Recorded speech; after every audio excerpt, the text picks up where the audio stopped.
He threw $100 million on the table like it was pocket change, just to humiliate a girl he thought was nobody. He set up the cameras, invited the press, and waited for her to fail. What happened next destroyed his entire empire, and I was right there to watch it all burn. If you love watching arrogance get absolutely demolished, hit that subscribe button right now. This story is unlike anything you've ever heard, and trust me, you don't want to miss a single second of what comes next. Monaco in December has a particular kind of cruelty to it. It glitters. God, does it glitter. Every surface catches the light and throws it back at you like a dare. The yachts in the harbor, the gold trim on the hotel facades, the jewelry on the necks of women who have never once had to check a price tag. All of it gleaming, all of it cold, all of it designed to make you feel the distance between where you are and where you'll never quite belong. I had worked in these circles long enough to stop being dazzled by them. 3 years as a personal assistant to people whose net worth had more zeros than I had brain cells to process. I had learned to blend into wallpaper, to carry a clipboard like a shield, and to notice everything while appearing to notice nothing. It was a skill, maybe the only one that mattered in rooms like this. I noticed her the moment she walked in, not because she was loud, not because she was stunning in the way these rooms demanded stunning, not draped in designer labels or trailing a cloud of expensive perfume. I noticed her because she was quiet in a way that felt intentional, deliberate, the kind of quiet that isn't emptiness, it's discipline. She found her table in the corner, sat down without scanning the room for someone important to impress, and simply settled. Like she had done this 1,000 times and found it 1,000 times unremarkable. Her name was Liora Voss, but I didn't know that yet. That night, to me, she was just the woman at table 14 who ordered sparkling water before the champagne service even began, and who looked at the Monaco skyline through the floor-to-ceiling windows. With eyes that held something I couldn't name then, I can name it now. It was grief. Because what I didn't know, what none of us in that ballroom knew, was that Liora had buried her mother exactly 11 days before that gala. 11 days. The woman who raised her, who put her in dance shoes at age 4 and sat in the back of every rehearsal for 22 years straight, who clapped the loudest and cried the most and believed in her daughter with a ferocity that embarrassed the word love. She was gone. A sudden illness, no warning, no goodbye that felt adequate. Liora had spent the first week unable to get out of bed. The second week she made herself get up. She made herself eat. She made herself breathe through the kind of pain that doesn't announce itself as pain. It just rewires everything quietly until you don't recognize the shape of a normal day anymore. She came to Monaco because her mother had always told her, "The world doesn't pause for your heartbreak, my love. You have to learn to carry it beautifully." So that's what she was doing, carrying it, in a simple dress at a corner table, alone in a room full of strangers who would never in a million years guess that the composed young woman sipping sparkling water had spent the previous week pressing her face into her mother's pillow just to find the last remaining traces of her scent. She wasn't there to network. She wasn't there to be seen. She was there because being still, being home, being anywhere that held a memory, it was simply too heavy to bear. And into that fragile, sacred grief walked Ravel Donovan. Ravel Donovan entered a room the way a storm enters a coastline, not rushing, not frantic, just arriving, with the full, unhurried confidence of something that has never once been told to slow down. He was tall, sharp-jawed, dressed in a charcoal suit that probably cost more than my entire year's salary. He moved through the crowd like water moves through cracks, finding every space, filling it, owning it. People turned toward him instinctively, the way flowers turn toward light. Except this wasn't light. This was something that only looked like it. I had heard stories about Ravel long before that evening. Everyone in these circles had. He was the kind of man who got written about in two completely different ways, depending on who was holding the pen. Business magazines called him visionary, relentless, self-made. The people who had actually worked for him, sat across from him, been on the wrong side of his attention, they used different words entirely, quieter words, the kind you say carefully, in private, when you're sure no one important is listening. His sport, if you could call it that, was humiliation, not the loud, obvious kind. He was far too sophisticated for that. His version was surgical. He would identify someone at a gathering, always someone without obvious power, without a last name that demanded respect, and he would extend what looked like an invitation, a bet, a dare, a generous, public, camera-ready gesture that positioned him as the fun one, the bold one, the man who kept the party alive. And then he would watch that person fail in front of everyone. He collected those moments, replayed them, shared them with his inner circle like trophies mounted on a wall. He had done it 11 times before that night. I know the exact number now. Liora knew it before she ever walked through those doors, but in that moment, I didn't know any of that. I just watched him scan the room with that particular kind of gaze, not looking for friends, not looking for business, looking for sport. And then his eyes landed on Liora. She had moved to the edge of the dance floor. The band had shifted into something warm and rhythmic, and she was moving gently, privately, the way people move when they're not performing for anyone, when they're just trying to survive the night, when music is the only thing in the room that asks nothing of you and gives something back anyway. Her eyes were half closed. For just that one small moment, she looked almost peaceful. He watched her for 30 seconds. Then he smiled. I saw that smile. It turned my stomach without me fully understanding why. He leaned to the man on his left and said something that made his circle laugh. Then he reached out and took a microphone from a passing AV assistant with the ease of a man who takes things without asking, because taking without asking has never once had consequences. The band faded. The room turned. His voice filled the ballroom like smoke fills a room, slowly, then completely. I want to make this evening a little more interesting, he said, walking toward Liora with the measured, performative ease of someone who had rehearsed casual cruelty until it looked like charm. I'll donate $100 million to any charity of this young lady's choosing, if she can outdance me, right here, right now, in front of everyone. Laughter, applause, the sound of 400 people who didn't understand what they were watching. Liora slowly opened her eyes, and she looked at him, really looked, the way you look at something you have been preparing for without ever saying so out loud. She picked up her champagne glass, set it down with a soft final click, and said quietly into the silence, "Make sure the cameras are rolling, not the loud ones, not the explosions or the arguments or the announcements that shake a room. The ones I mean are quieter than that, the ones where something shifts so completely, so permanently, that everyone present will spend years afterward trying to describe exactly what it felt like, and always falling just slightly short. Because some things don't translate, some things you simply had to be there to understand. What happened next on that dance floor was one of those moments. Ravel performed first. And I want to be honest, he was good, genuinely, technically, impressively good. He moved with the kind of precision that comes from years of actual training, ballroom foundations wrapped inside a modern confidence. The crowd loved it. They clapped on beat, they cheered at his turns, and he soaked every second of it up like a man who had been waiting his whole life for exactly this audience. When he finished, he spread his arms wide, breathed it all in, and turned to Liora with a smile that said everything without saying a single word. "Your turn. Let's watch you disappear." Liora stood at the edge of the floor for a moment. Still. Completely, unnervingly still.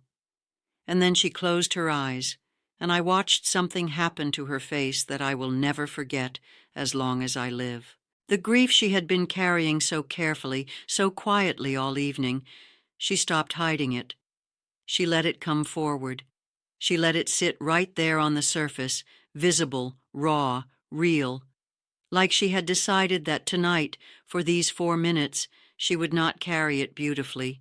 She would dance it. She whispered something to the DJ, a track request. He nodded slowly, the way people nod when they recognize something is about to happen that they'll want to say they were part of. The music began, low at first, a deep, resonant pulse that you felt in your ribs before your ears fully registered it, and then Liora moved. I don't have words adequate enough. I have tried to find them since that night, and I keep arriving at the same conclusion.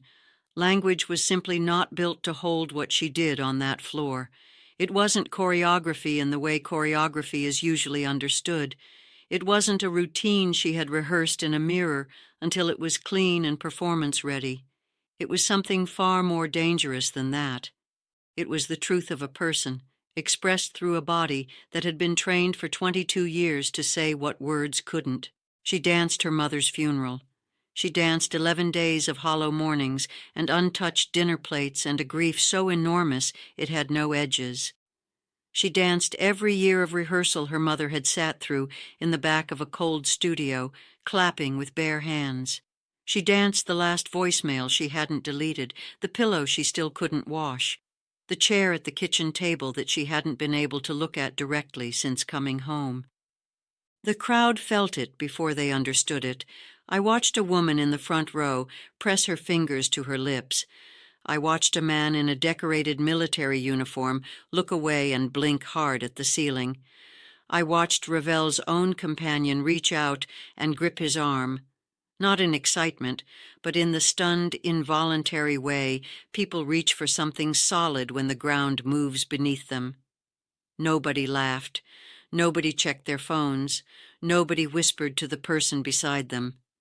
400 people held their breath together without deciding to, and somewhere in that performance, somewhere between the grief and the grace and the devastating, aching beauty of a daughter saying goodbye the only way she truly knew how, Liora Voss stopped being the woman at table 14.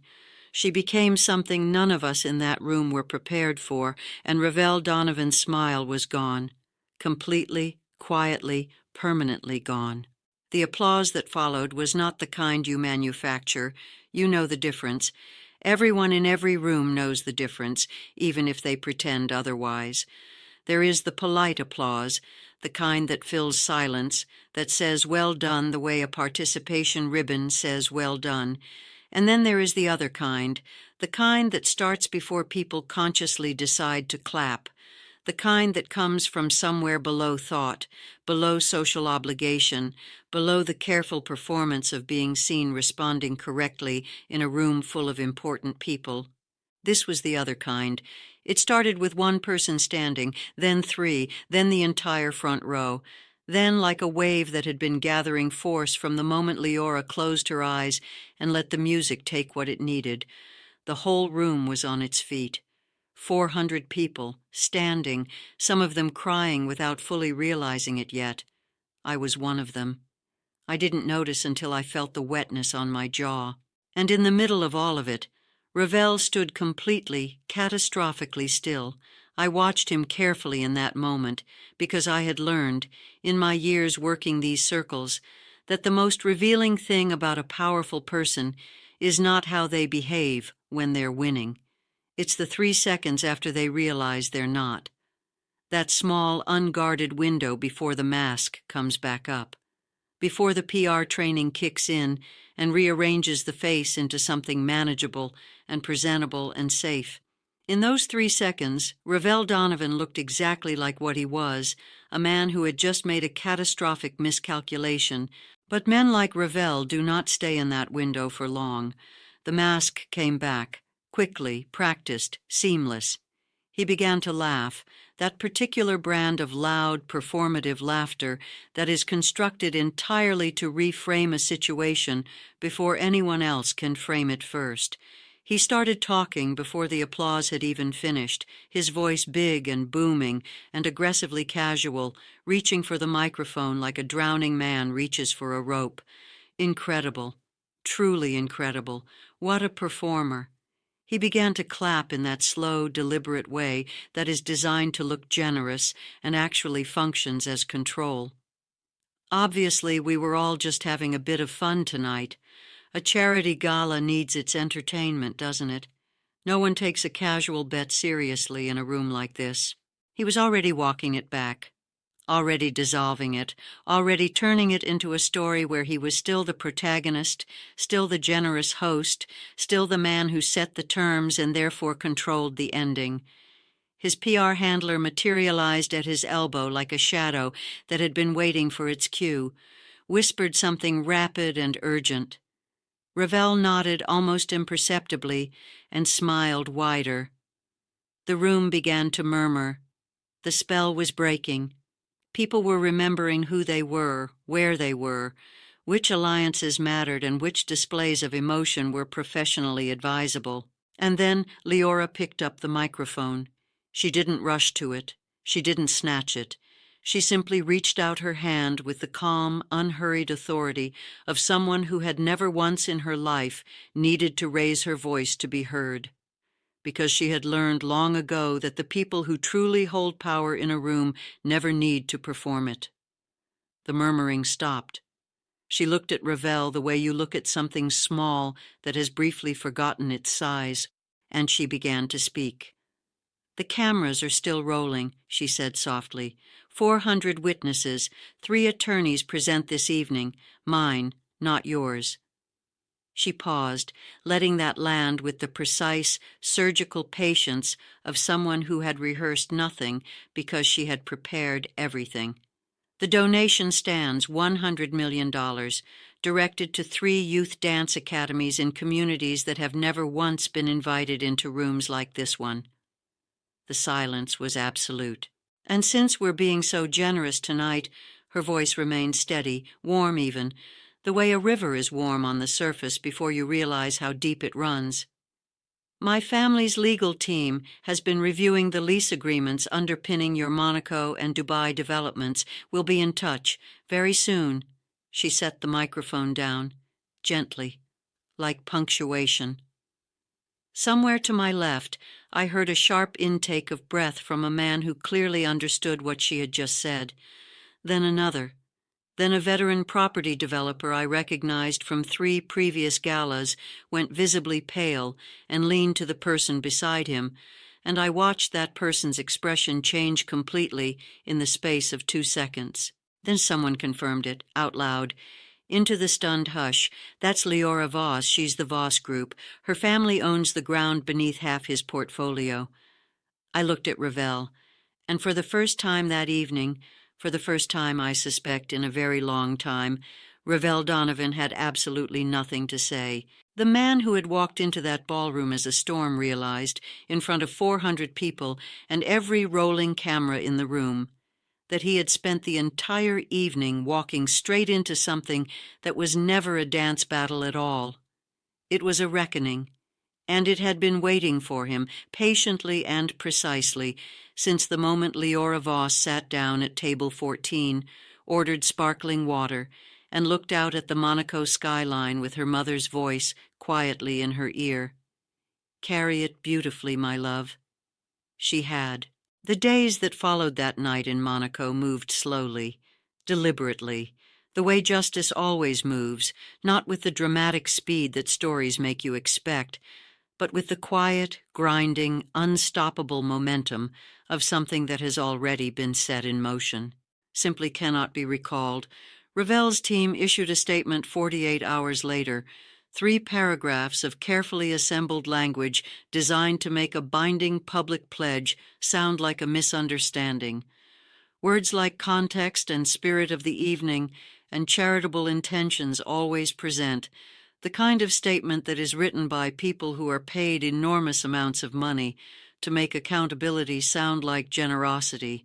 It made everything worse, because the video was already everywhere, not just the dance, though that alone had torn through every corner of the internet with the force of something people couldn't stop sending to each other, couldn't stop watching, couldn't stop pressing replay on at 2 in the morning with tears they didn't entirely understand.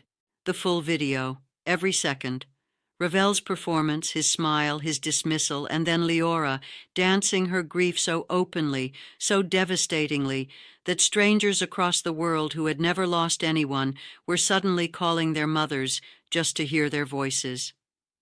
The dance community identified her within hours. Her competition title, won 3 years earlier under a stage name that protected her privacy, connected back to her real identity with the unstoppable logic of the internet finding what it wants to find. Former instructors spoke about her. Fellow competitors who had stood on stages beside her described what it was like to watch her perform in person. A choreographer who had attended that Monaco gala, quietly without fanfare, gave a single interview in which she said only, "I have spent 40 years in this industry. What I watched that night was not a performance. It was a confession. And it was the most extraordinary thing I have ever seen." 3 of Ravel's investors made quiet calls within the week. Not loud calls, not press releases or dramatic exits.